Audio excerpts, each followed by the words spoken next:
የአባቶቻችን የሐዋርያት ትእዛዝ ነው። ሰው በልቡናው ቂምንና በቀልን ቅናትንና ጠብን በባልንጀራው ላይ በማንም ላይ ቢሆንም አያት።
የዳዊት ከተማ የጽዮን ተራራ የነገስታት ማምለኪያ ስፍራ የእግዚአብሔር ታቦት ማደሪያ ድንኳን የነበረች ጽርሐ ጽዮን የዛሬ 1015 ዓመተ ዓለም ገደማ ንጉስ ዳዊት በምድረ ይሁዳ ቅባ ነገስት ከነቢዩ ሳሙኤል ተቀብቶ የንግስናውን ዙፋን አድርጎ ከቆረቆራት ዘመን ጀምሮ ለእስራኤላውያን ዋና ከተማቸው ሆና የቆየች ከተማ ኢየሩሳሌም የዳዊት ከተማ የጽዮን ተራራ እና የነገስታት ቦታ እየተባለች መጥታለች። ከተማዋ በሩቅ ሆናችሁ ስትመለከቷት ለዓይን እይታ የማትሞላ ትምሰል እንጂ ዙሪያዋ በግንብ ታጥሮ በሰባት በሮቿ ወደ ውስጥ ስትገቡ ቤት እንዴት መውጣት እንደምትችሉ ግራ የምታጋባ ከተማ ነች። ስለ ከተማዋ አቀማመጥና የውስጣ ውስጥ መንገዶቿ በሌላ ቪዲዮ እንደምንገናኝ ተስፋ በማድረግ ወደ ጽርሐ ጽዮን የእግዚአብሔር ታቦት ማደሪያ ቦታ ልመልሳችሁ።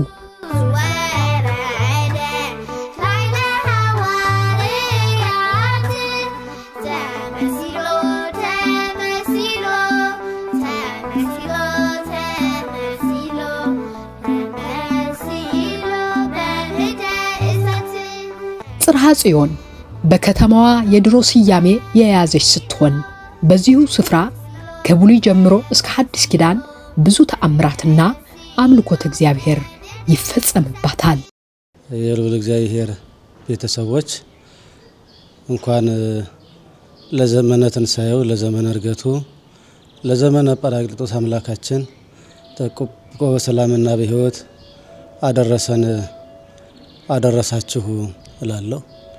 ይህ አሁን ያለንበት ቦታ ለቅዱሳን ሐዋርያት መንፈስ ቅዱስ የወረደበት ቦታ ነው። ይህንን ቦታ ስናስብ ጌታችን መድኃኒታችን ኢየሱስ ክርስቶስ ለሰው ልጆች የዋለላቸውን ውለታ እንድናስብ ያደርገናል።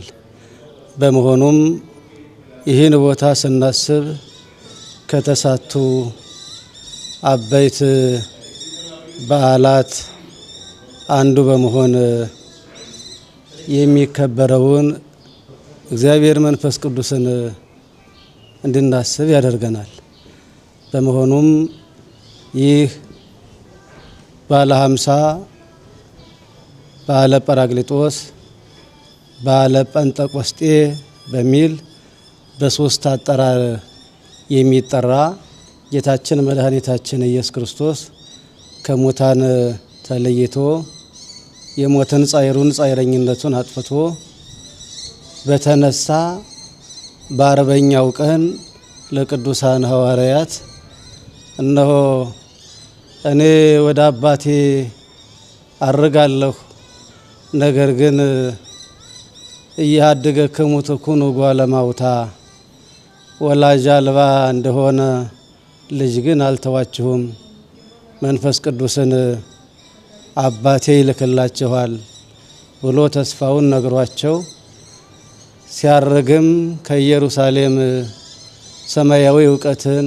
ሰማያዊ ሀብትን እስከምታገኙ ድረስ በዛ ቆዩ ብሎ መመሪያ ሰጥቷቸው ስለነበረ ቅዱሳን ሐዋርያት በደብረ ዘይት ተራራ ሲያርግ ባርኳቸው ሀብተ መንፈስ ቅዱስን ክህነትን አሳድሮባቸው እጅ ነስተው ወደዚህ ቦታ መጥተዋል። ወደዚህ ቦታ መጥተው ተሰባስበው እናታችን ቅድስት ድንግል ማርያም፣ ቅዱሳን ሐዋርያት፣ 72ቱ አርድእት፣ 36ቱ ቅዱሳት አንስት፣ 500 ቤተሰብ እነዚህ ሁሉ ተሰባስበው መመሪያውን ተቀብለው በዚህ ባሉበት ሰዓት በነቢዩ በኢዩኤል የተነገረው ትንቢት ይፈጸም ዘንድ ወበዳህሪ መዋዕል እክው እምነ መንፈሴ ድበ ኩሉ ዘሥጋ ወይትንየበዩ ደቂቅክሙ ወዋለድክሙ ወወራዚትክሙ ህልመ ይሃልሙ።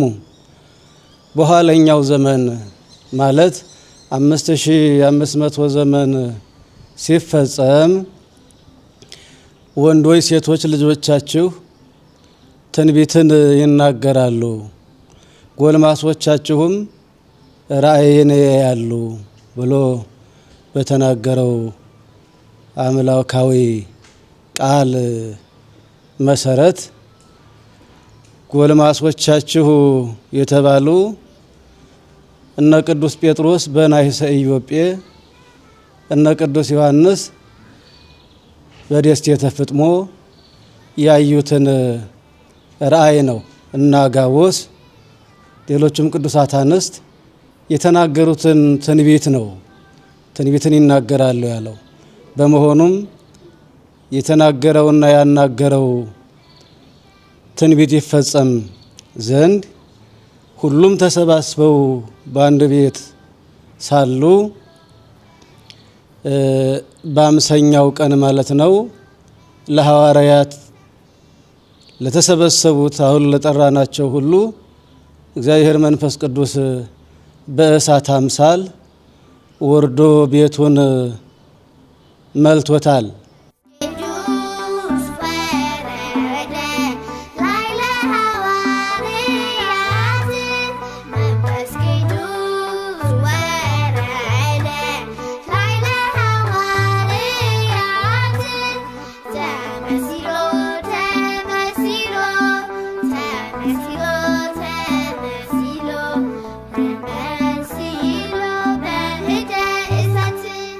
ይህ ቦታ ልበ አምላክ ዳዊት በቤተ መንግስቱ አቅራቢያ የታቦተ ጽዮን ማደሪያ ድንኳን ደኩኖባት በየሰዓቱ እየተሳለማት እንባውን የሚያፈስበት የነበረው ቦታ ነው።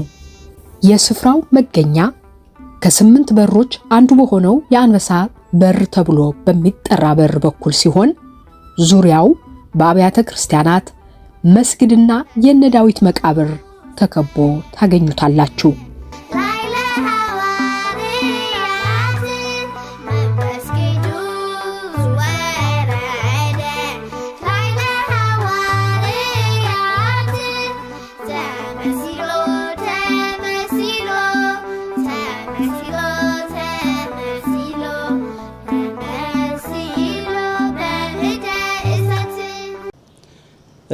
አምሳኛ የተባለው እስራኤላውያን ከግብጽ ባርነት ከወጡ በኋላ የፋሲካን በዓል አክብረው 7 ሳምንታት ሲሆነው በዓለ ሰዊትን ያከብራሉ።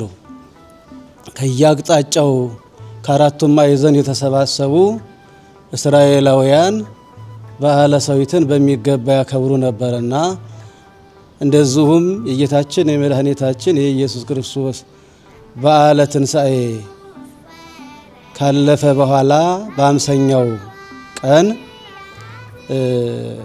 በተለምዶ አይሁድ ከበዓላቸው ጋር የተያያዘ ስለነበረ የፋሲካ በዓል በሩቅ ያሉት ተሰባስበው መጥተው በቅርብ ያሉት ከተመው የነበሩት ወጥተው ይህንን በዓለ ሰዊት ያከብሩት ነበርና ቅዱሳን ሐዋርያት መንፈስ ቅዱስን ተቀብለው ይናገሩ የነበረ አንድ ዕብራይስጥ አንድ ቋንቋ ነበርና በዓለሙ ሁሉ ቋንቋ ይናገሩ ዘንድ ፈቃዱ ነውና ወተናገሩ በነገረ ሁሉ በሐውርት ይላል።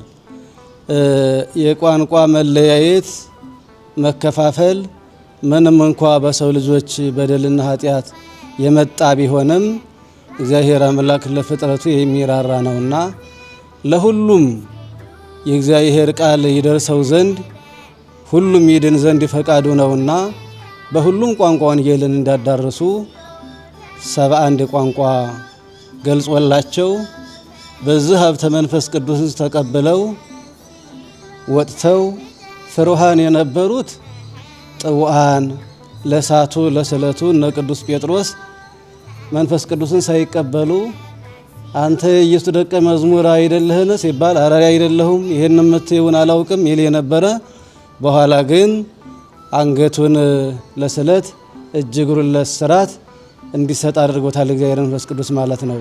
እግዚአብሔር መንፈስ ቅዱስ አጽናኝ፣ ናዛዥ፣ ከሳቲ፣ መስተፍስሒ ምስጢርን የሚገልጽ የሚያጽናና፣ የሚያረጋጋ፣ ከብሌት የሚያድስ ነውና ጳራቅሊጦስ የሚለው ይሄንን ካገኙ በኋላ ግን ለሳቱ ለስለቱ ራሳቸውን ያዘጋጁ ነው ወጥተው በዚህ ሲያስተምሩ በሁሉም ቋንቋ ሲናገሩ ከአራቱም ማዕዘን መጥተው የነበሩ አይሁዳውያን በዓለ ሰዊትን ለማክበር መጥተው የነበሩ ቅዱሳን ሐዋርያት በቋንቋቸው ሲናገሩ ሰምተዋቸው የለም እነዚህ ሰዎች አብደዋል ማለት ነው እያሉ ከማመን ይልቅ አፌዙባቸው።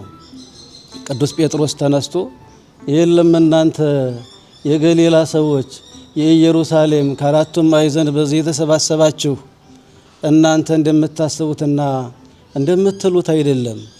በነቢዩ በኢዩኤል በኋለኛው ዘመን በስጋዊ በደማዊ ሰው ሁሉ መንፈሴን በእነሱ ላይ ያፈሳለሁ፣ ትንቢትን ይናገራሉ፣ ራእይን ያያሉ ያለው ይፈጸም ዘንድ ይህ ሆኗል እንጂ እናንተ እንደምትሉት የወይን ጠጅ ጠጥተው ሰክረውም አይደለም። ምክንያቱም ጊዜውና ሰዓቱ አሁን 3 ሰዓት ነው። በ3 ሰዓት ደግሞ መጠጥ አይጠጣም ብሎ ተነስቶ ቅዱስ ጴጥሮስ በሁሎችም ቋንቋ እዛ በተሰባሰቡት ሲናገር እግዚአብሔር መንፈስ ቅዱስ በሱ ላይ አድሮ ስራ መስራቱን ለሁሉም ምስክርና መረጃ ይሆን ዘንድ በዛ ዕለት 3000 ሕዝብ አምኖ በክርስቶስ ተጠምቆ የቤተ ክርስቲያን የኦርቶዶክሳዊት ቤተ ክርስቲያን አባል በመሆን እንዳንድ ልብ መካሪ እንዳንድ ቃል ተናጋሪ ሆነው ከቅዱሳን ሐዋርያት ማህበር ተደምረዋል።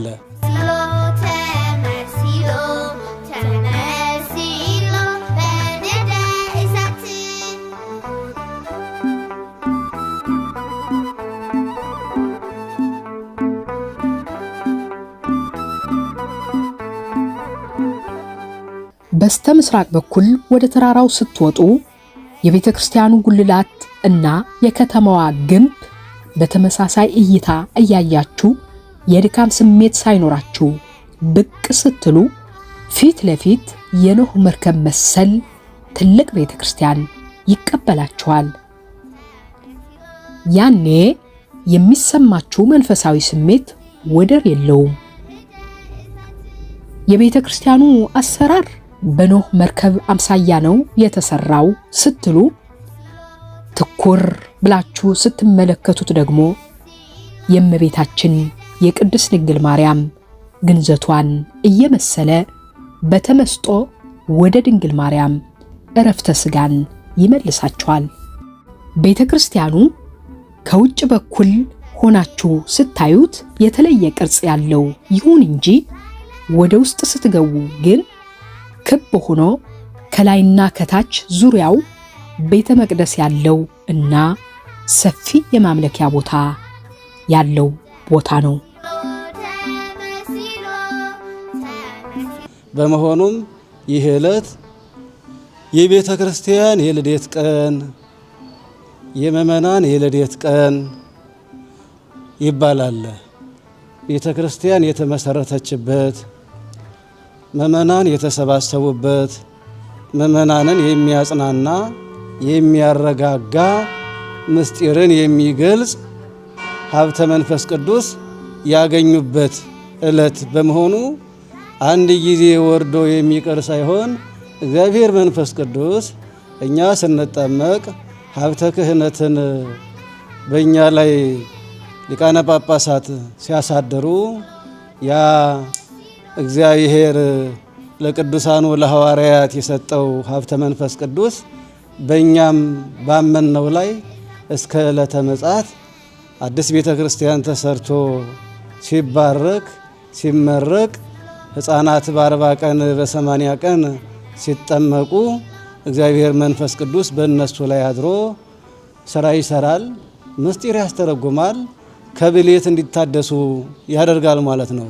ይህ በመሆኑ እኛም ዛሬ ያንን ዕለት በማሰብ በዚህ በታላቁ ቦታ በቅድስት ሀገር ኢየሩሳሌም በጽርሐ ጽዮን ይህንን በዓለ መንፈስ ቅዱስ አጽናኝና ናዛዥ ከሦስቱ አካል አንዱ አካል የሆነውን እግዚአብሔር መንፈስ ቅዱስን አንድነትን ሦስትነትን ለይተን በሚገባ አመስግነን ዋጋ የምናገኝበት የክብር ቀን የቤተ ክርስቲያን የልደት ቀን ስለሆነ አምላካችን ለዚህ ዕለትና ለዚህ ሰዓት ስላደረሰንና በዚህ ቅዱስ ቦታ በረከትን እንድናገኝ ስለፈቀደልን ስሙ በልዑላኑ በመላእክት በትሑታኑ በደቂቀ አዳም አንደበት ከፍ ከፍ ያለና የተመሰገነ ይሁን። በዓለ ጰራቅሊጦስ ከ50ኛው ቀን ጀምሮ 8ቱን ቀን ሙሉ የሚከበር አንድ ቀን ተከብሮ የሚቀር ሳይሆን 8 ቀን የምናከብረው በየጊዜውና በየሰዓቱ የምናከብረው በቅዳሴውም ሰዓት ፈኑ ጸጋ መንፈስ ቅዱስ ላዕሌነ እያልን የምንጠራው ነውና አምላካችን ስሙ የተመሰገነ ይሁን። ይቆየን።